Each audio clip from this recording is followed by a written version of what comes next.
السلام علیکم خواتین و حضرات. قطرہ قطرہ کلثم. جناب واصف صاحب کیا فرماتے ہیں کہ ہم کیا ہیں؟ پیج 100 فرماتے ہیں کہ ہم مصروف ہیں، لیکن ہماری مصروفیت بے معنی ہے. ہم دفتروں میں کچھ اور ہیں اور گھروں میں کچھ اور. ہم وطن کی تعمیر کی بجائے اپنے مکانوں اور آستانوں کی تعمیر میں مصروف ہیں. ہمارا اصل وطن ہماری خواہشات کا نام ہے. ہم اپنی اناؤں میں رہ رہے ہیں. ہم بہت کچھ جانتے ہیں.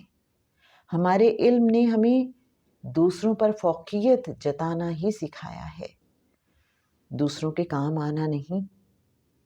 ہم اپنی نگاہ میں خود ہی سب کچھ ہیں.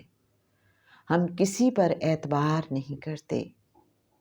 ہم خود بھی قابل اعتبار نہیں ہیں.